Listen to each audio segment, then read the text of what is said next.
Hola hermanos, Dios los guarde en su divino amor. Me alegra mucho poder saludarlos y sigo muy agradecida con Dios por permitirnos estudiar su santa palabra. Bienvenidos, gracias por estar aquí. Oremos. Padre, te damos muchas gracias porque siempre estás con nosotros y nos guardas del mal. Rogamos tu presencia y guía al estudiar tu palabra.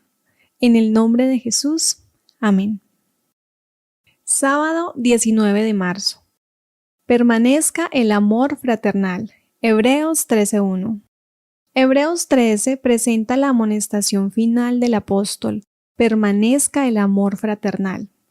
Él ha asegurado a lo largo de la epístola que somos de la casa del Rey, sumo sacerdote Jesús, que somos sus hermanos y hermanas.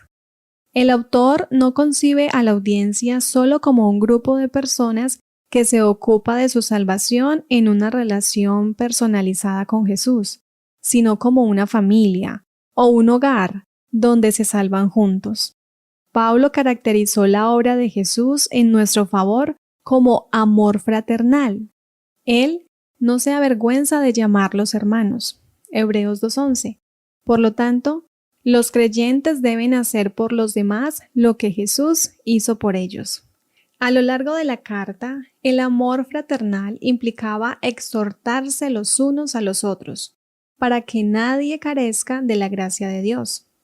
En el capítulo 13 incorpora diversos elementos: la hospitalidad, visitar y apoyar a los presos y a los que habían sido maltratados, honrar el matrimonio, evitar la codicia, recordar a los dirigentes de la congregación y serles obedientes, y orar por el autor de la carta. Domingo 20 de marzo. Cuidar al pueblo de Dios. Leamos Hebreos 13, 1 y 2, Romanos 12, 13, Primera de Timoteo 3, 2, Tito 1, 8 y Primera de Pedro 4, 9. ¿Qué papel desempeñaba la hospitalidad en la iglesia primitiva? Hebreos 13, 1 al 2 nos dice: permanezca el amor fraternal. No os olvidéis de la hospitalidad, porque por ella algunos, sin saberlo, hospedaron ángeles. Romanos 12, 13. Compartiendo para las necesidades de los santos, practicando la hospitalidad. Primera de Timoteo 3, 2. Pero es necesario que el obispo sea irreprensible, marido de una sola mujer, sobrio, prudente, decoroso, hospedador, apto para enseñar. Tito 1:8. Sino hospedador, amante de lo bueno, sobrio, justo, santo, dueño de sí mismo. Primera de Pedro 4:9. Hospedaos los unos a los otros sin murmuraciones. El cristianismo era un movimiento en tránsito, que a menudo dependía de la hospitalidad de cristianos y de no cristianos. El mandato "no se olviden de la hospitalidad" probablemente no se refiere simplemente a no pensar en hospedar a alguien, sino a la negligencia deliberada.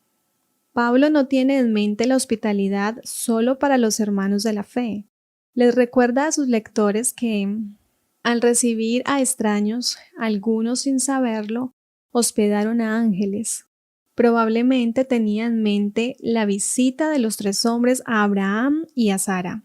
Ofrecer hospitalidad implica compartir posesiones con otra persona y sufrir con otros, que es lo que Jesús hizo por nosotros. Hebreos 2:10 al 18.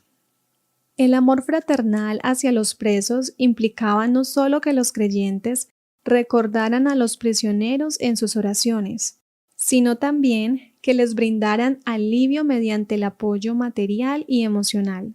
Existía el riesgo de negligencia intencional hacia los presos, quienes brindaban apoyo material y emocional a los condenados por la sociedad y se identificaban con ellos. En cierto sentido, llegaban a ser socios de ellos y se volvían vulnerables al abuso social. Hebreos 10, 32 al 34. La exhortación de Pablo utiliza imágenes y terminología para animar a los lectores en lo que respecta a los presos. En primer lugar, El autor recuerda el apoyo de los mismos lectores a sus hermanos encarcelados en el pasado. Se habían vuelto compañeros de quienes habían sido expuestos públicamente a las burlas y a las aflicciones. En segundo lugar, el término maltratados se hace eco del ejemplo de Moisés, que eligió antes ser maltratado con el pueblo de Dios que gozar de los deleites temporales del pecado. Finalmente, Pablo registra el ideal del amor fraternal. Le recuerda a los lectores: también estáis en el cuerpo, es decir, comparten la misma condición humana, y deberían tratar a los demás como les gustaría que los trataran a ellos si estuvieran en las mismas circunstancias. Por consiguiente, la gente debe brindar apoyo material y emocional también a los presos, mostrándoles que no fueron abandonados. ¿Qué más podemos hacer por los que están en prisión, sean miembros de la iglesia o no? Lunes 21 de marzo. Codicia e inmoralidad sexual. Leamos Hebreos 13, 4 y 5, Lucas 16, 10 al 18, Primera de Corintios 5, 1, Efesios 5, 3 al 5 y Colosenses 3, 5. ¿Qué dos males se relacionan en estos pasajes? Hebreos 13, 4 al 5 nos dice: honroso sea en todos el matrimonio y el lecho sin mancilla, pero a los fornicarios y a los adúlteros los juzgará Dios. Sean vuestras costumbres sin avaricia, contentos con lo que tenéis ahora, porque Él dijo: no te desampararé ni te dejaré. Lucas 16, 10 al 18. El que es fiel en lo muy poco, también en lo más es fiel. El que en lo muy poco es injusto, también en lo más es injusto. Pues si en las riquezas injustas no fuisteis fieles, ¿quién os confiará lo verdadero? Y si en lo ajeno no fuisteis fieles, ¿quién os dará lo que es vuestro? Ningún siervo puede servir a dos señores, porque aborrecerá al uno y amará al otro, o estimará al uno y menospreciará al otro. No podemos servir a Dios y a las riquezas. Y oían también todas estas cosas los fariseos, que eran ávaros y se burlaban de él. Entonces les dijo: vosotros sois los que os justificáis a vosotros mismos delante de los hombres, mas Dios conoce vuestros corazones, porque lo que los hombres tienen por sublime delante de Dios es abominación. La ley y los profetas eran hasta Juan. Desde entonces el reino de Dios es anunciado, y todos se esfuerzan por entrar en él. Pero más fácil es que pasen el cielo y la tierra, que se frustre una tilde de la ley. Todo el que repudia a su mujer y se casa con otra, adultera, y el que se casa con la repudiada del marido, adultera. Primera de Corintios 5:1. De cierto se oye que hay entre vosotros fornicación, y tal fornicación cual ni aun se nombra entre los gentiles, tanto que alguno tiene la mujer de su padre. Efesios 5, 3 al 5. Pero fornicación y toda inmundicia o avaricia ni aun se nombre entre vosotros, como conviene a santos, ni palabras deshonestas, ni necedades, ni truhanerías, que no convienen, sino antes bien acciones de gracia. Porque sabéis esto, que ningún fornicario, o inmundo, o avaro, que es idólatra, tiene herencia en el reino de Cristo y de Dios. Colosenses 3:5. Haced morir, pues, lo terrenal en vosotros: fornicación, impureza, pasiones desordenadas, malos deseos y avaricia, que es idolatría. Pablo advierte a los lectores contra la inmoralidad sexual y la codicia porque eran dos graves amenazas al amor fraternal. A decir verdad, los autores del Nuevo Testamento y los filósofos moralistas de la antigüedad notaron una conexión entre ellos. El llamado de Pablo a honrar el matrimonio implicaba evitar cualquier cosa que lo denigrara. Esto incluía la abstención de violar el voto matrimonial y los divorcios injustificados. La exhortación a mantener la pureza del lecho matrimonial se refiere a evitar la profanación del matrimonio a través de relaciones sexuales fuera del matrimonio. La expresión fornicarios se refiere en el Nuevo Testamento a toda forma de inmoralidad sexual. Además, la sociedad grecorromana era laxa en lo que respecta a la ética sexual. Era común una doble moral. Esto les daba licencia a los hombres para tener relaciones sexuales siempre que fueran discretos. Sin embargo, Pablo advierte que Dios juzgará a los adúlteros. Los creyentes no deben permitir que las convenciones sociales establezcan sus normas éticas. Martes 22 de marzo. Acordaos de vuestros pastores. Leamos el siguiente pasaje para responder la siguiente pregunta. ¿Cuál debería ser nuestra relación con nuestros dirigentes? Hebreos 13, 7 al 17. Acordaos de vuestros pastores, que os hablaron la palabra de Dios. Considerad cuál haya sido el resultado de su conducta, e imitad su fe. Jesucristo es el mismo ayer y hoy, y por los siglos. No os dejéis llevar de doctrinas diversas y extrañas, porque buena cosa es afirmar el corazón con la gracia, no con viandas que nunca aprovecharon a los que se han ocupado de ellas. Tenemos un altar del cual no tienen derecho de comer los que sirven al tabernáculo, porque los cuerpos de aquellos animales cuya sangre a causa del pecado es introducida en el santuario por el sumo sacerdote, son quemados fuera del campamento, por lo cual también Jesús, para santificar al pueblo mediante su propia sangre, padeció fuera de la puerta. Salgamos pues a él, fuera del campamento, llevando su vituperio, porque no tenemos aquí ciudad permanente, sino que buscamos la porvenir. Así que ofrezcamos siempre a Dios, por medio de él, sacrificio de alabanza, es decir, fruto de labios que confiesan su nombre. Y de hacer bien y de la ayuda mutua no os olvidéis.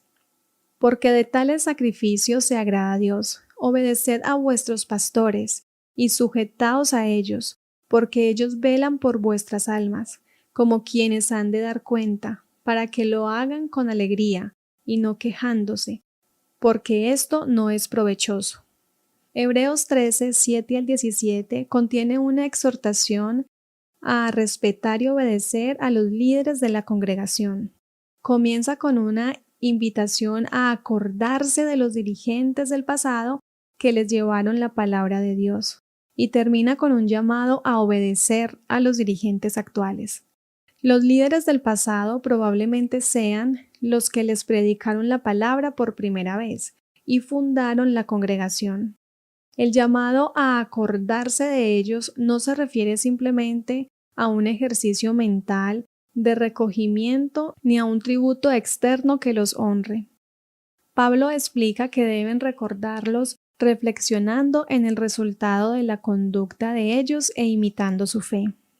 Para Pablo, el mayor acto de recuerdo y honra es la emulación. De esta manera, Pablo ha añadido a los líderes fundadores de la congregación a la lista de héroes fieles a quienes los creyentes deben considerar con atención. Esta lista incluye a los héroes de la fe de Hebreos 11 y a Jesús, el ejemplo consumado de la fe en Hebreos 12. El autor, además, señala que Jesús es el mismo ayer y hoy, y por los siglos. Él contrasta totalmente con los falsos maestros, que cambian con el tiempo y cuyas enseñanzas llegan a ser diversas y extrañas. Hebreos 13:9. El llamado a recordar a los dirigentes en Hebreos 13:7 se repite en términos más contundentes al final del capítulo. Se exhorta a los creyentes a obedecer a los líderes, porque ellos se preocupan por sus almas. Aquí se describe a los dirigentes como pastores que están a cargo del bienestar espiritual de la congregación, su rebaño, y que darán cuenta a Dios por su estado espiritual. Sin duda, la idea también debería aplicarse a todos los líderes de nuestra iglesia, así como a todos los niveles de nuestras iglesias en la actualidad. Miércoles 23 de marzo. No os dejéis llevar de doctrinas diversas y extrañas. Compararemos los siguientes versículos para responder las siguientes preguntas. ¿Dónde se obtiene la gracia? ¿Cómo se fortalece nuestro corazón? Hebreos 13:9 nos dice, no os dejéis llevar de doctrinas diversas y extrañas, porque buena cosa es afirmar el corazón con la gracia, no con viandas que nunca aprovecharon a los que se han ocupado de ellas. Hebreos 2:9. Pero vemos a aquel que fue hecho un poco menor que los ángeles, a Jesús, coronado de gloria y de honra, a causa del padecimiento de la muerte, para que por la gracia de Dios gustase la muerte por todos. Hebreos 4:16. Acerquémonos, pues, confiadamente al trono de la gracia, para alcanzar misericordia y hallar gracia para el oportuno socorro. Hebreos 6:19, la cual tenemos como segura y firme ancla del alma, y que penetra hasta dentro del velo. Hebreos 6:20, donde Jesús entró por nosotros como precursor, hecho sumo sacerdote para siempre según el orden de Melquisedec. La relación entre las enseñanzas falsas y los alimentos, abordada en Hebreos 13:9, probablemente no se refiera a la distinción entre alimentos limpios e inmundos. ¿Por qué? En primer lugar, Pablo no parece estar preocupado en la epístola por la distinción entre alimentos limpios e inmundos. Sabemos, por Hechos 15, que la iglesia cristiana primitiva sostenía que los creyentes son salvos por gracia y que deben seguir respetando algunas normas alimentarias. La distinción entre alimentos limpios e inmundos y otras normas bíblicas no son contrarias a la gracia. Sin ir más lejos, Pablo argumenta que el nuevo pacto ha puesto la ley en el corazón. Sin embargo, el autor deja muy claro que los sacrificios de animales y la mediación sacerdotal levítica en el santuario han sido reemplazados por el sacrificio y la mediación sacerdotal superiores de Jesús el Mesías. En segundo lugar, el contexto sugiere que Pablo no está criticando a la audiencia por abstenerse de ciertos alimentos, sino por participar de ellos con la esperanza de obtener gracia de alguna manera. Probablemente esté advirtiendo acerca de la participación de rituales judíos o comidas litúrgicas que se celebraban con una extensión de los sacrificios de animales en el templo y que se suponía que aportaban méritos espirituales o gracia. Las comidas y las bebidas no son agentes mediadores de la gracia. Recibimos la gracia solo a través del sacrificio y la mediación sacerdotal de Jesucristo. Los creyentes tenemos un altar, la cruz de Cristo, de la que podemos comer. Juan 6:47 al 58. En Hebreos, la gracia proviene del trono de Dios. Esta gracia, arbitrada por Cristo, es un ancla segura y firme, que está sujeta al mismo trono de Dios. Es esta gracia que recibimos mediante el sacrificio de Cristo lo que le brinda estabilidad y seguridad a nuestro corazón. Cuando el corazón ha sido afirmado de esta manera, no será llevado por nuevas doctrinas, ni se desviará de Dios. Reflexiona en el sacrificio perfecto de Cristo. ¿Por qué entonces la idea de cualquier otra cosa que hagamos para añadirle a este sacrificio es contraria al Evangelio y a la gracia que encontramos en Jesús? El contexto también sugiere que estos líderes son pastores adjuntos que sirven bajo las órdenes de Jesús, el gran pastor de las ovejas. La combinación del cuidado y la fidelidad de los dirigentes y la obediencia o confianza de los miembros producirá alegría. Esto puede indicar que los líderes podrán servir a la congregación con alegría o que darán cuenta de la congregación a Dios con alegría y no con tristeza. ¿Qué puedes hacer tú para fortalecer o mejorar la relación entre los dirigentes y los miembros de tu congregación y con líderes de todo el mundo? El amor al dinero era una de las principales categorías de vicios en el mundo grecorromano. De hecho, en otra carta, Pablo se refiere al amor al dinero como la raíz de todos los males.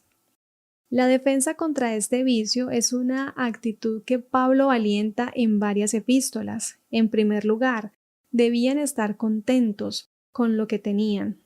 Además, los cristianos deben creer y abrazar la promesa divina. No te desampararé ni te dejaré.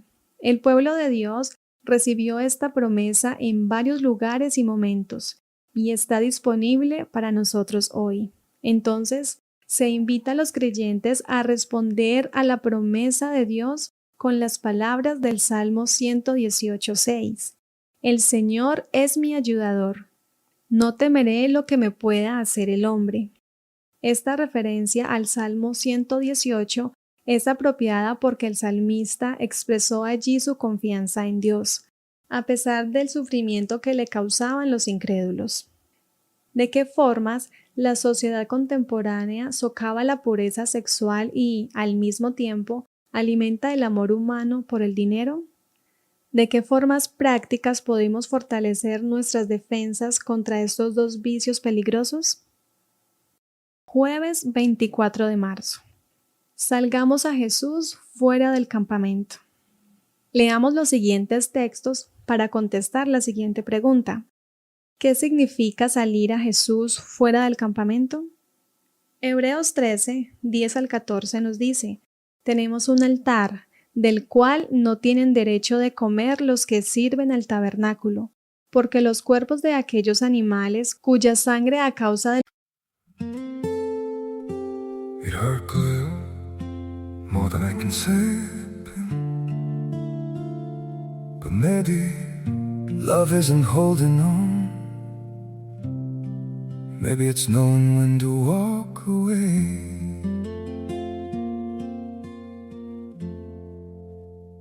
We try to hold what we're slipping through, like sand running from our hands. Every promise started losing shape. We couldn't be what we once planned. Your eyes would look right through mine, like you were already gone. We stayed too long in a fading light, trying to prove we still. It hurt clear, more than I can say, but maybe love isn't holding on. Maybe it's knowing when to walk away.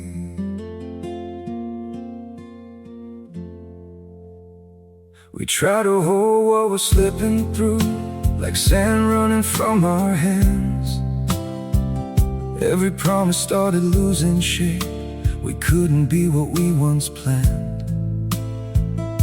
Your eyes would look right through mine, like you were already gone. We stayed too long in a fading light, trying to prove we still. It hurt clear, more than I can say,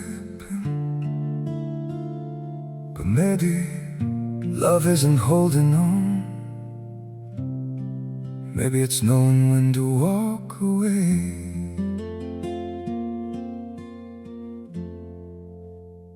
We try to hold what we're slipping through, like sand running. El pecado es introducido en el santuario por el sumo sacerdote, porque los cuerpos de aquellos animales cuya sangre a causa del pecado es introducida en el santuario por el sumo sacerdote son quemados fuera del campamento, por lo cual también Jesús, para santificar al pueblo mediante su propia sangre, padeció fuera de la puerta. Salgamos pues a él, fuera del campamento, llevando su vituperio, porque no tenemos aquí ciudad permanente, sino que buscamos la porvenir. Marcos 8:34.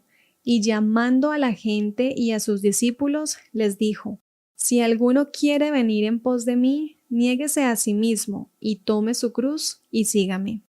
Mateo 10:38. Y el que no toma su cruz, y sigue en pos de mí, no es digno de mí. Lucas 14:27. y el que no lleva su cruz y viene en pos de mí, no puede ser mi discípulo. Gálatas 2:20. Con Cristo estoy juntamente crucificado, y ya no vivo yo, mas vive Cristo en mí.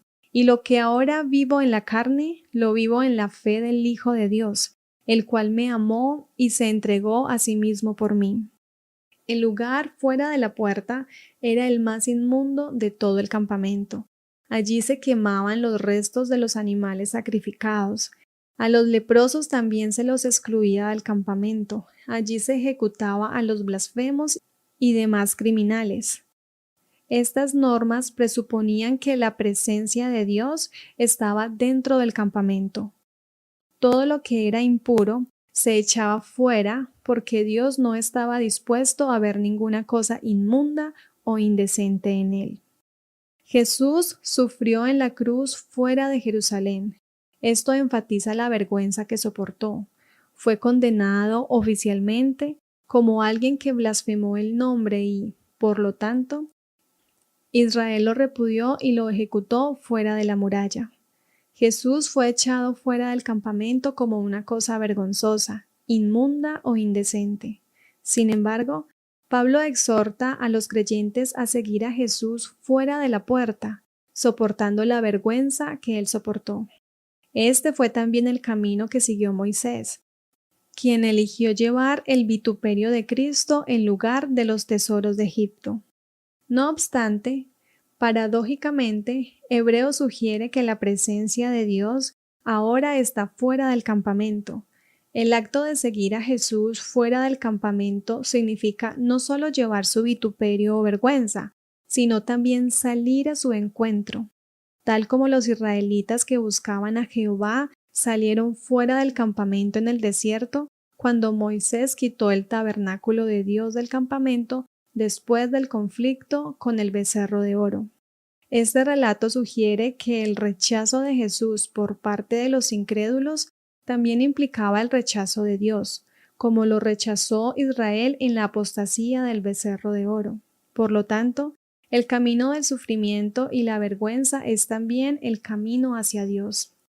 Pablo anima a los lectores a seguir a Jesús como el autor y consumador de su fe, invitándolos implícitamente también a considerar sus sufrimientos actuales como una disciplina momentánea que producirá fruto apacible de justicia. Están dejando atrás una ciudad o un campamento corruptos en busca de la ciudad venidera, cuyo arquitecto es Dios. ¿Qué significa para ti seguir a Jesús fuera del campamento? ¿Qué aspectos de la vida de fe en Jesús pueden generar reproche o vergüenza de parte de quienes te rodean? Viernes 25 de marzo, para estudiar y meditar.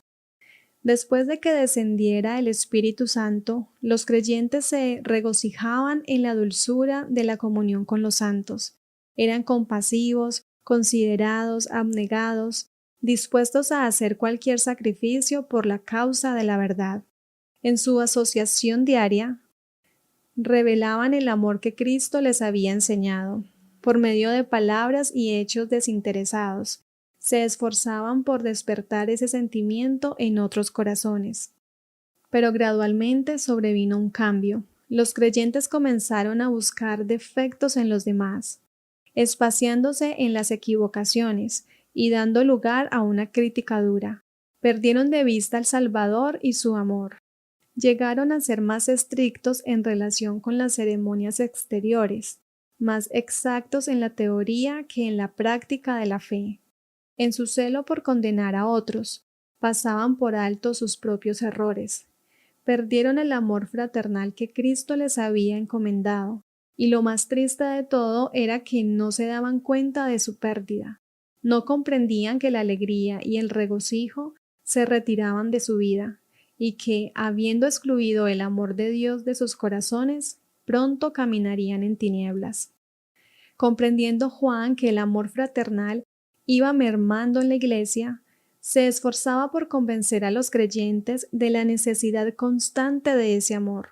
Sus cartas a las iglesias están llenas de este pensamiento. Amados, amémonos unos a otros, escribe, porque el amor es de Dios. Cualquiera que ama es nacido de Dios y conoce a Dios.